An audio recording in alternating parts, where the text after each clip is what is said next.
تمہارے ساتھ شاید امتیازی سلوک کیا جائے اور تمہارے حقوق تمہیں نہ دیے جائیں اور تمہارے مقابلے میں دوسروں کو ترجیح دی جائے، لیکن تم پریشان نہ ہونا، میں تمہارا وہاں انتظار کروں گا، تم میرے ساتھ جنت میں جانا۔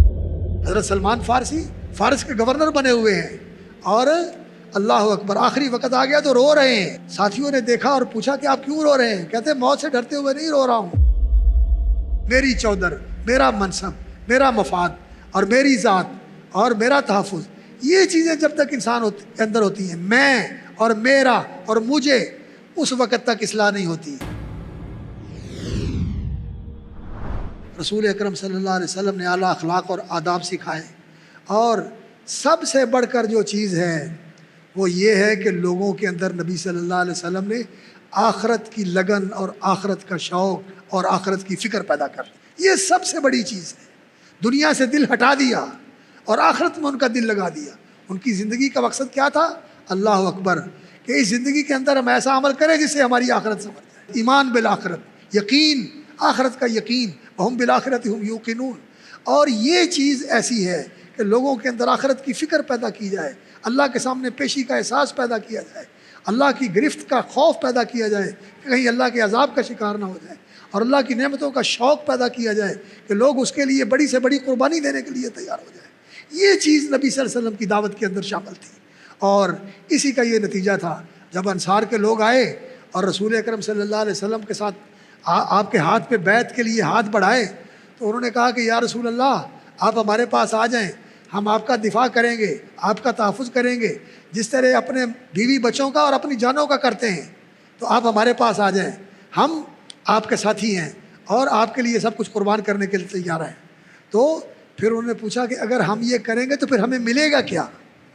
تو نبی صلی اللہ علیہ وسلم نے یہ نہیں کہا کہ تمہیں دنیا کی سیادتیں مل جائیں گی، وزارتیں مل جائیں گی، حکومتیں مل جائیں گی، یہ ہو جائے گا، وہ ہو جائے گا، کچھ نہیں کہا۔ فرمایا تمہارے لیے جنت ہے، تمہارے لیے جنت ہے۔ تو جنت کا وعدہ کیا، جنت کا شوق دلایا، تو انہوں نے کہا ہم راضی ہیں۔ اور جب دنیا سے جا رہے تھے تو اس وقت بھی یہ کہا کہ دیکھنا انصار، تمہارے ساتھ شاید امتیازی سلوک کیا جائے اور تمہارے حقوق تمہیں نہ دیے جائیں اور تمہارے مقابلے میں دوسروں کو ترجیح دی جائے، لیکن تم پریشان نہ ہونا، میں تمہارا وہاں انتظار کروں گا، تم میرے ساتھ جنت میں جانا۔ جنت کا شوق اور جنت کی لگن اس طرح لوگوں کے دلوں میں اتار دی جائے کہ لوگ پھر ہر چیز کو بھول جائیں، دنیا کی ہر چیز ہیج نظر آنا شروع ہو جائے، دنیا کی کوئی چیز خاطر میں نہ آئے۔ اور صحابہ کرام رضوان اللہ علیہم اجمعین ایسے ہی تھے۔ دنیا اللہ نے ان کے قدموں میں ڈال دی، لیکن ان کا دل اس دنیا میں نہیں لگا، ان کا دل دنیا میں نہیں لگا۔ وہ تو یہی کہتے تھے کہ یا اللہ بس لے چل۔ حضرت سلمان فارسی فارس کے گورنر بنے ہوئے ہیں اور اللہ اکبر، آخری وقت آ گیا تو رو رہے ہیں۔ اور ساتھیوں نے دیکھا اور پوچھا کہ آپ کیوں رو رہے ہیں؟ کہتے ہیں موت سے ڈرتے ہوئے نہیں رو رہا ہوں، اس بات سے رو رہا ہوں کہ نبی صلی اللہ علیہ وسلم نے فرمایا تھا کہ دنیا میں دل نہ لگانا، یہ دل لگانے کی جگہ نہیں ہے، اور میں نے تو سامان اکٹھا کیا ہوا ہے، اور خیمے جھونپڑی میں رہتے ہیں، اور سامان کیا ہے؟ اللہ اکبر، ایک پیالہ ہے اور ایک مشکیزہ ہے اور کچھ تھوڑا سا سامان ہے، کوئی چیز نہیں ہے دنیا کی، اور پھر کہہ رہے ہیں کہ ہم نے دنیا اکٹھی کر لی۔ اس طرح دنیا کی رغبت دلوں سے نکال دی رسول اکرم صلی اللہ علیہ وسلم نے۔ یہ چیز لوگوں کے دلوں میں پیدا کرنا، اور اسی کے ساتھ اس امت کی اصلاح ہو سکتی ہے۔ جب تک لوگ جو ہے ہیومن رائٹس، انسانی حقوق، میرا حق، میرا مطالبہ، میری چودر، میرا منصب، میرا مفاد اور میری ذات اور میرا تحفظ، یہ چیزیں جب تک انسان کے اندر ہوتی ہیں، میں اور میرا اور مجھے، اس وقت تک اصلاح نہیں ہوتی۔ جب ان چیزوں سے انسان بالا تر ہو جائے اور اللہ کے لیے سب کچھ کر دے، میں بھی اللہ کے لیے، میرا مال و جان بھی اللہ کے لیے، میرے سارے حقوق بھی اللہ کے لیے، جو مل جائے الحمدللہ، جو نہیں ملا کوئی بات نہیں، اللہ رب العزت وہاں جا کے اس کا صلہ دے گا۔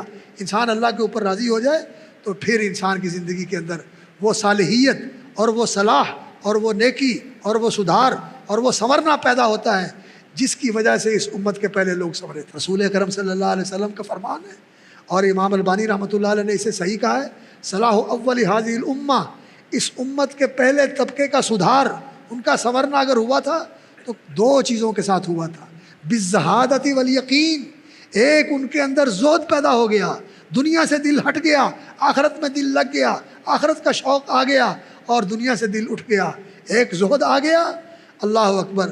دوسرا یقین کہ آخرت میں جو کچھ ملنے والا ہے وہ یقینی ہے، اور دنیا چھوڑ کے جانا ہے بھی تھوڑی، بہت تھوڑی ہے۔ رسول اکرم صلی اللہ علیہ وسلم نے فرمایا مت دنیا فی الآخرہ، یہ دنیا آخرت کے مقابلے میں ایسی ہے کما یجعل احدکم اصبعہ فی الیم، جیسے تم میں سے ایک آدمی سمندر کے اندر انگلی ڈالے اور پھر دیکھے فلینظر بما ترجع، اس کے ساتھ کتنی نمی لگی ہوئی ہے۔ اس کی تو اس سمندر کے ساتھ کوئی نسبت ہوگی، لیکن اس دنیا کی آخرت کے ساتھ یہ نسبت بھی نہیں ہے۔ تو اس دنیا کے لیے، اس دنیا سے معمولی چیزوں کے لیے آدمی دین چھوڑ دے، آدمی اپنے بھائی کے ساتھ تعلقات بگاڑ لے، اللہ سے غافل ہو جائے، اللہ کے دین سے منہ موڑ لے، نہیں۔ تو لوگوں کے اندر آخرت کا شوق اور آخرت کی فکر پیدا کرنا، یہ اس دعوت کا سب سے مؤثر ذریعہ تھا۔